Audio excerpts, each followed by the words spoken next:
Hello, welcome. Right, we've been driving around in this Audi with a rattle that's slowly getting worse for a little while now. I've been putting it off for long enough, not going to put it off any longer. It's time to fix it. I think I know what it is. Before I tell you what I think it is, I'm going to try and record the rattle. We'll try outside the car, we'll try inside the car. I'm not sure if the microphone's going to be overwhelmed with the sound of the engine so that you won't actually hear the rattle, but we'll give it a go. So this is a 2009 Audi A3 1.9 Tdi Sportback, 8PA chassis code. It's a BLS engine, KBL gearbox. It's done 167,000 miles. See what you think.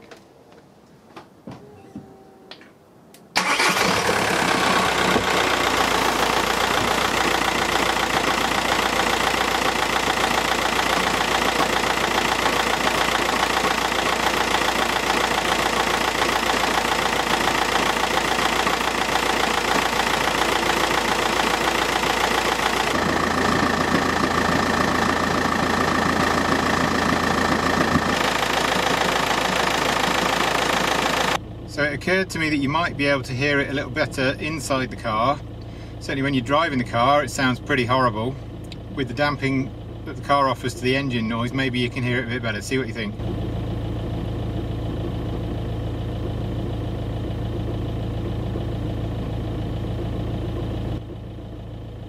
Other characteristics of it: when you put your foot on the clutch, it pretty much stops. You let your foot off the clutch,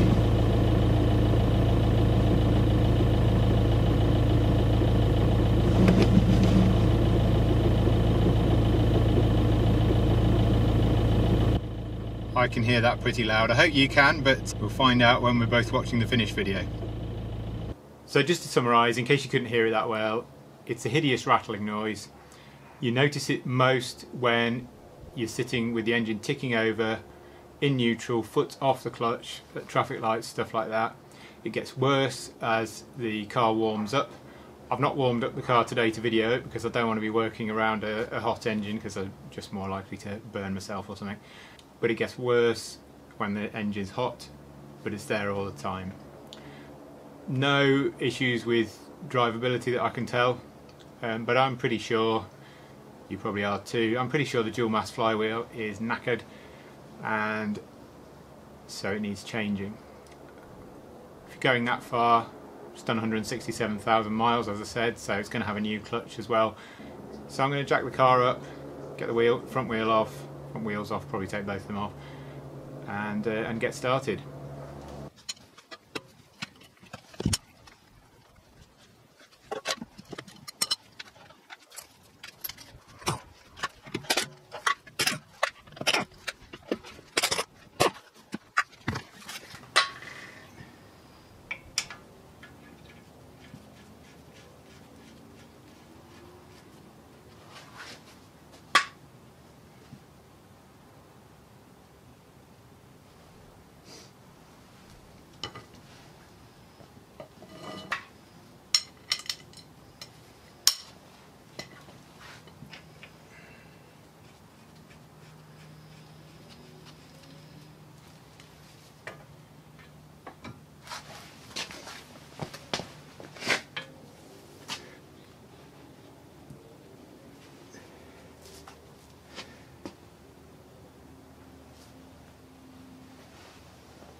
Right, so the car's jacked up, the wheels are off. I wanted to see if I could undo the hub nut on that side, because having had previous experience of them, they are blooming tight. So I used the biggest breaker bar I've got, which wasn't big enough, so I put a bit of scaffolding tube on the end to make it longer. That's a bit of a bodge, I know. I always wince and think my breaker bar is going to break when I'm doing those, but it didn't on this occasion. So next step is to take the battery off, basically get rid of all this plastic, and then we'll be able to see a bit better what we're doing. So I'm going to do that, and we'll switch the camera back on when we've made a bit of progress. And just a top tip before we start, I suggest you open your boot, because it's an electric boot release, and you flip the catch round so that it can't close again, so that when you've got the battery disconnected you can still get into the boot. I've already got the locking wheel nut tool out of there, but there will undoubtedly be something else I want out of there. And also the boot is quite a good place to store all of the plastic stuff if you haven't got much space around in your garage. Also lower the window and make sure everything's unlocked before disconnecting the battery.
So I've taken the gear cables off.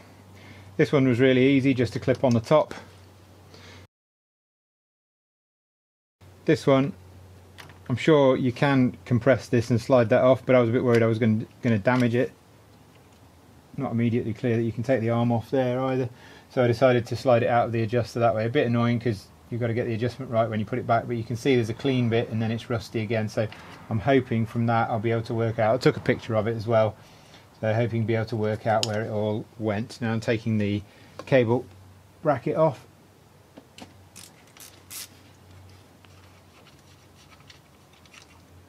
These are 13.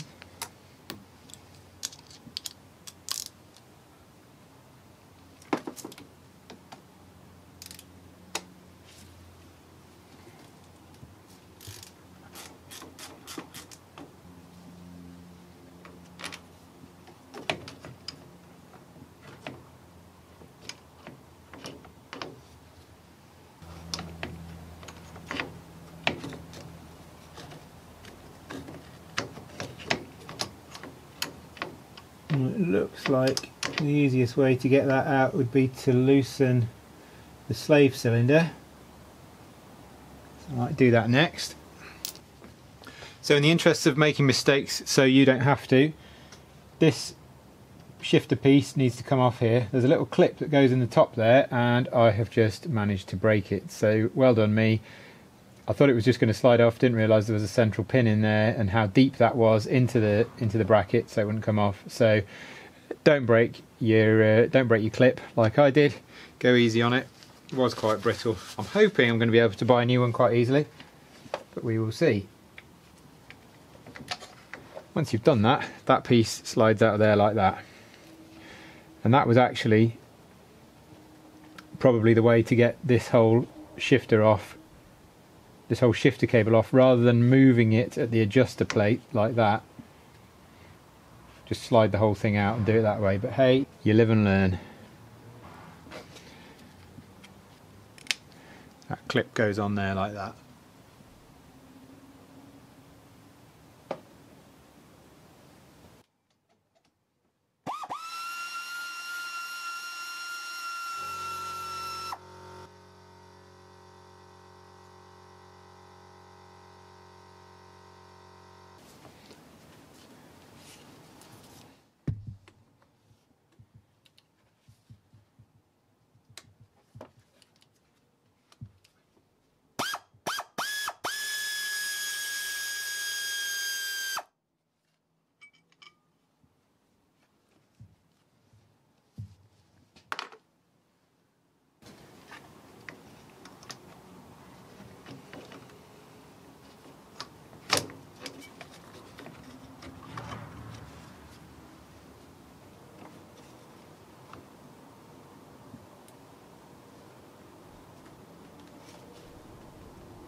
Okay, quick update on where we've got to so far. So, taking the top shift arm off, I needed to use a little windscreen wiper type puller to take that off.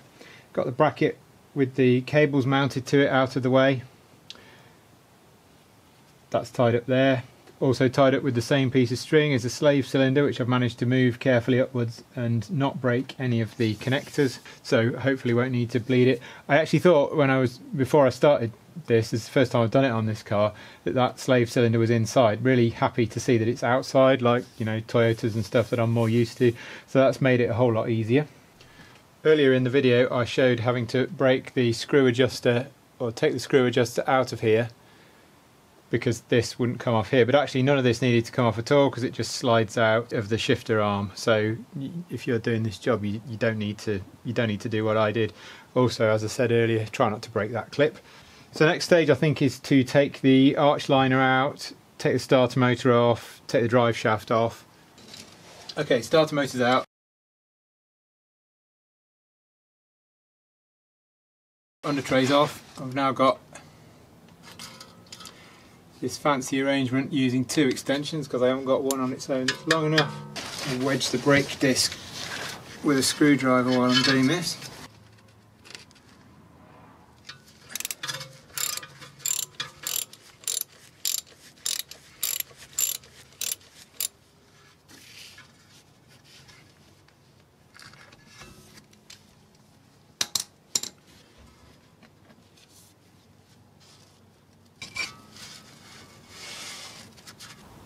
Okay, quick update, the drive shaft's out. That was actually more straightforward than I thought it would be. Took the bolts out on the inboard end and then compressed the drive shaft back away from that flange as much as it would go. It needed a little bit of encouragement with a rubber hammer. Yeah, you can probably, can you see it on the floor? No. Used the softer end of, you can see the grease from where I was whacking it, of the rubber hammer just to separate it. I've now got a glove over there because we've basically broken into the CV joint. So to stop any muck getting in there, I've also put gloves over both ends of the drive shaft. So basically undo it from there, pivot it upwards, and that allows it to slide out of this end. And then you can bring it back down through that gap between the drop link and the caliper. So the next thing I'm going to do is drain the gearbox oil. I don't think you'd really have to do this, but because it's been in so long, I feel like, you know, because I'm here, I'm going to do that. It'll also make it a little bit lighter, although I'm going to use a lift to lift it out. So this is a 17mm Allen, or hex, whatever you want to call it, bolt. Make sure you can undo the fill plug before you take the drain plug out. Okay, quick update. So as you can see, I've got my engine support beam in place around the engine mount there. These pipes are all loose. That diesel one in particular is quite tight, but if you're careful, I think there's enough play in it for it to not be disconnected. But the engine mount's off as well, just down there. But I can't actually lower the engine with the gearbox enough before it starts squidging the exhaust flexi section there against this heat shield over the steering rack. I need to lower it enough to get the engine mount bolts, which are just the other side of this beam here and bolted to the gearbox. I need to get them out to enable me to lower the gearbox and pull the gearbox this way. So this has become a bit more complicated than I was hoping.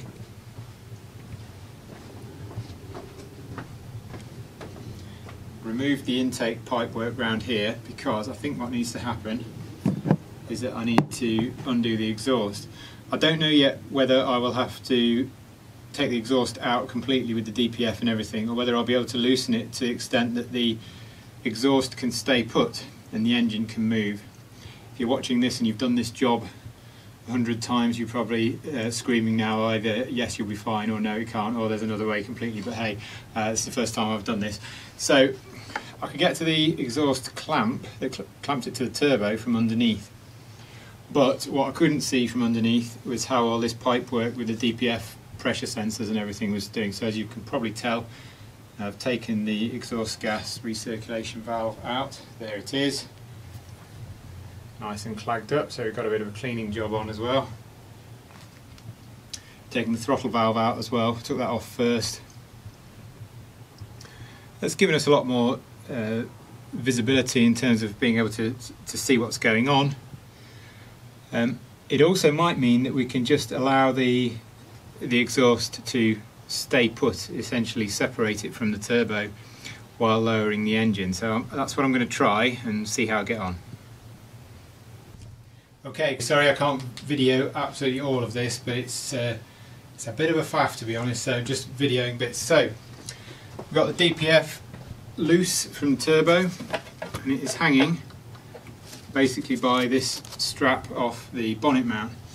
That has meant that the engine can move independently of the exhaust pipe and the DPF, which means I'm not pinching the flexible connector. That's enabled me to drop the engine down low enough so that I can get the 3 engine mount or gearbox mount bolts out, and that means that the next stage is to get the gearbox off. So I hope the next bit of video I'll be doing will be with the gearbox in my hand, or at least on the floor. Okay, I'm pleased to announce the gearbox is out of the car on the floor. That's where it came from, so it had to be twisted.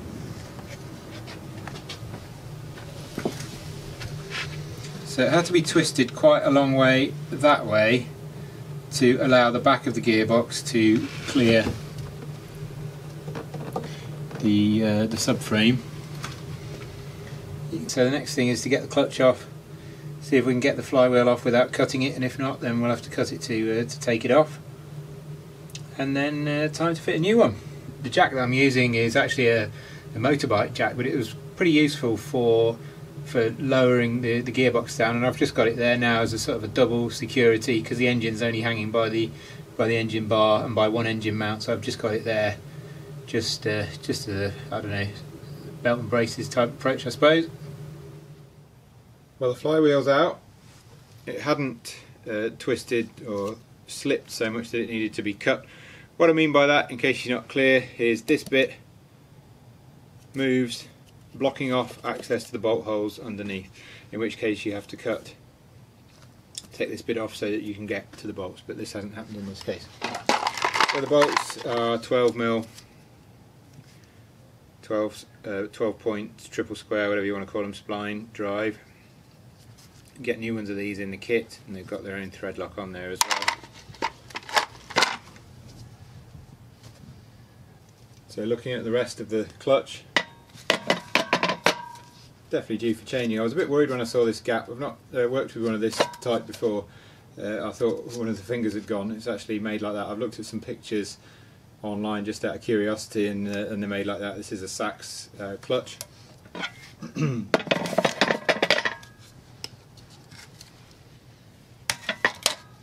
So you see the friction material, yeah, those rivets are starting to get quite shiny, so definitely due a new clutch, although I'm doing this job primarily because of the flywheel, not because of the clutch, but obviously I'll be fitting a complete new clutch kit. Inside here, release bearing, throwout bearing feels a bit slack, not too terrible, but obviously we're going to be replacing that as well. I'll show you the new parts I'm using then. So a Look Repset DMF 600001600.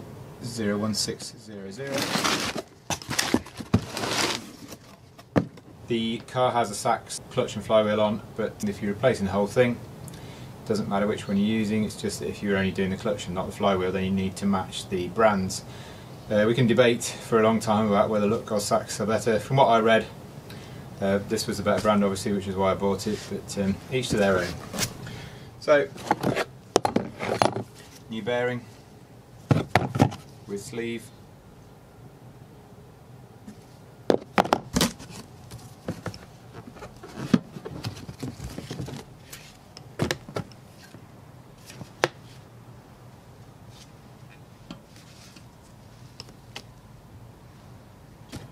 There's substantially more friction material on that.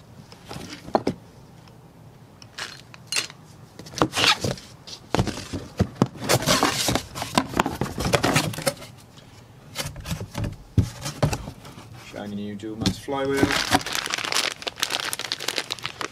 with a set of clutch bolts and a set of flywheel bolts. And then other bits and pieces in this box. So it's more gear oil. You don't have to drain the gear oil, but I chose to. A new axle bolt,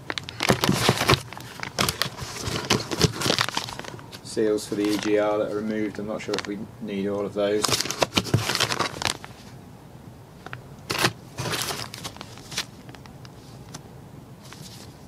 Seals for where the DPF goes into the turbo. That's the little clip that I broke, and the gearbox shifting forks, and then a seal for the EGR, or for the intake somewhere, can't remember where. Anyway, it's a different size to the ones that are in back here, so I decided I might need both.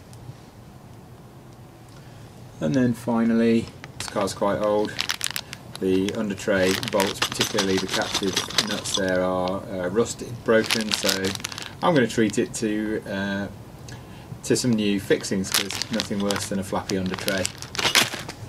Right, time to get started. I'm going to clean up the surfaces first, and then I think I'm going to fit the flywheel first, and then we'll move on to doing the release bearing, cleaning up the clutch arm and that sort of thing. Okay, that's the flywheel all in and tightened up. It's a 12mm triple square or spline drive that you need, and it's 60 Newton meters first of all, and then 90 degrees. You may be able to see the paint marks that I've got on there just to get the 90 degrees. So onto the clutch. Well, that's the sleeve out. That's the sleeve just there. 3 bolts, and that was what was that? 8. The new sleeve comes with the new oil seal, so it's just a case of cleaning all the muck off this one, making sure that the shaft is completely clean there. It's also pre-greased as well, so you can just fit it straight on. So that's what I'm going to do now, and then I'll fit the release bearing. So I'll clean the fork up, just not the whole thing, just the pivot points. I'll fit the release bearing, put it all back together, apply a smaller amount of grease to here, then slide the friction plate up and down on that, distribute the grease, clean off the excess, and then we'll be ready to put it all back together. So ready to put the clutch in now. Got it set up with the centering tool. As you can see there, just got to make sure that the collet that you use with the centering tool can go small enough so it will come back through the hole after you've put the clutch in place. You see it's all lined up in the centre there. So ready to install. On the Look website, and even on the box actually, it says that you need a special tool to do this, but then if you download the Look instructions and also look at the Audi instructions, it says you don't need a special tool. You just do the bolts up finger tight and then tighten them up a quarter of a turn at a time, no more in one go. Keep going round clockwise until they're all tight, and then torque them down after that. So that's what I'm going to do, because I've bought quite enough special tools for VW Audi cars over the years. The reason for that, by the way, is that it's a self-adjusting clutch, and if you don't do it that way you can mess up the self-adjusting mechanism.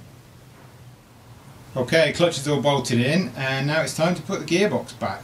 I'll show you how I'm doing this. I'm working on my own. So I've got this really old but really good chain winch held onto the bar with one of my wheel ratchet strap slings.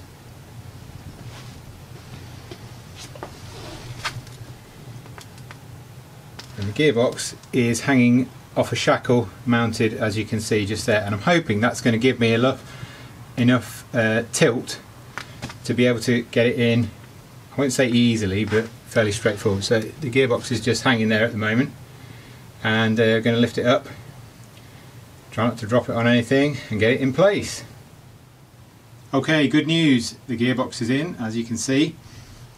So that chain hoist was really useful. Lifted it with a shackle through, I don't know if you can be able to see where I'm pointing through that point there. That enabled me to tip it to get the differential over the subframe. And then I used my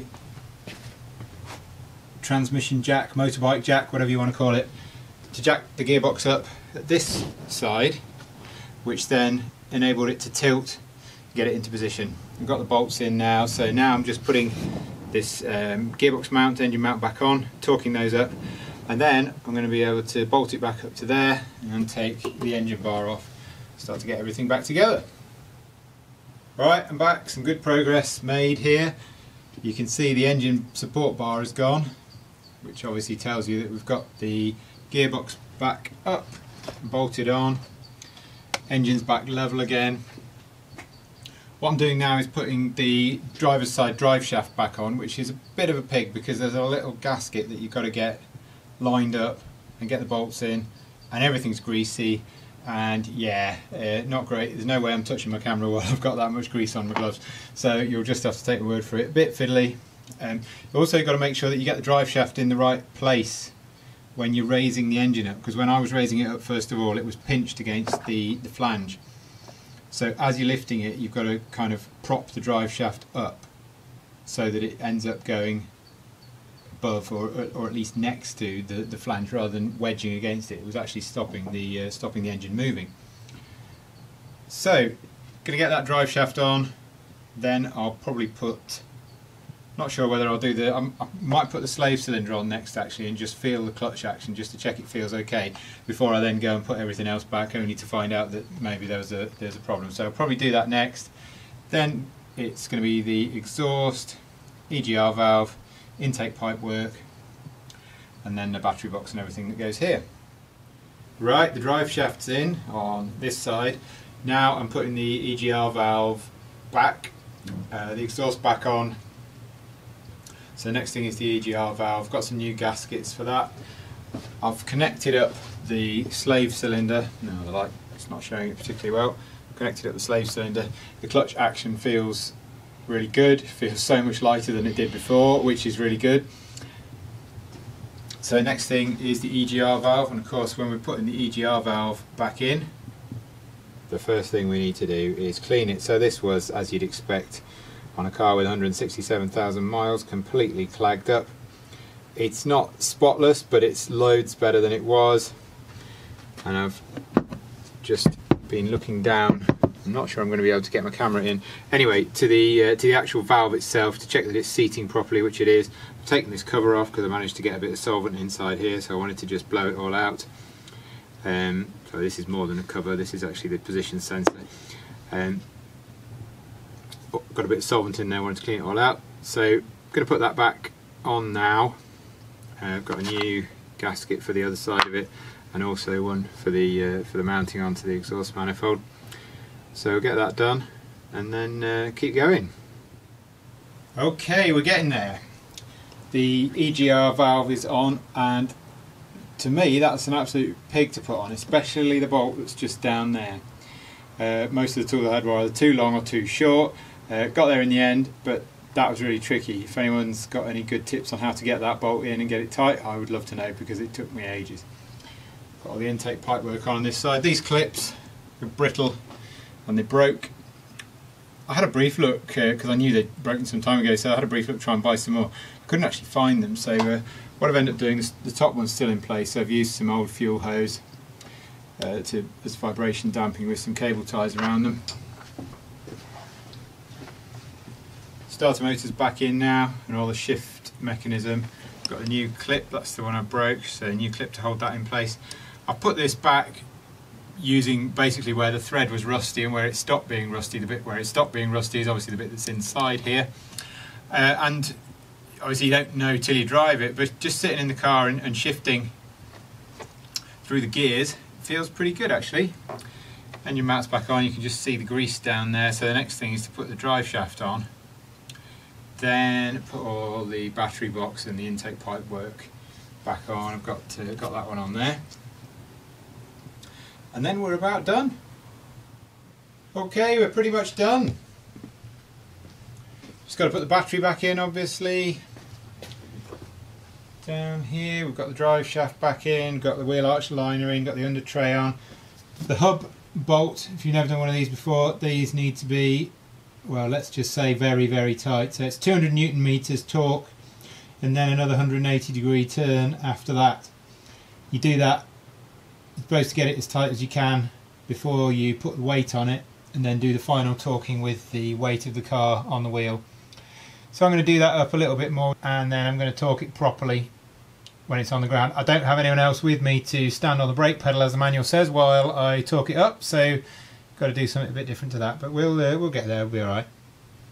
So next thing to do is put the wheels on, lower the car down, put the battery back in and start it up.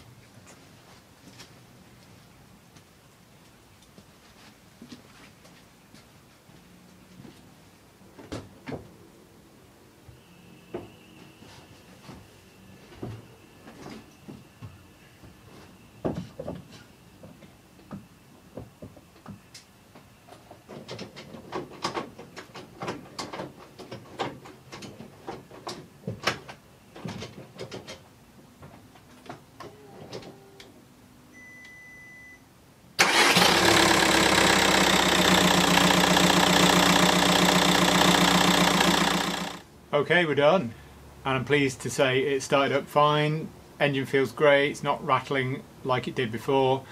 What's most amazing is the clutch action. The clutch pedal feels so light compared to how it was before. And I know you'd expect some change, but it's just really quite noticeable how different it is.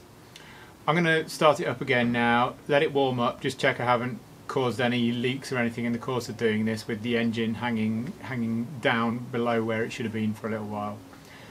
Then I'm going to take it out for a drive, and then we're all done. So if you're facing doing this job on your car, I hope this has helped, given you some tips. It's not been a detailed walkthrough of everything you need to do, but I kind of figure if you're at the stage of tackling a job like this, you probably don't need to see every little bit, but just some tips or knowing the sequence of things. I don't know whether you could have got away without taking the exhaust off and all that went along with that. That would have certainly made the job quicker. But I was worried that I was going to damage the flexi section on the exhaust and so create another job in the course of doing one job, so I didn't want to do that.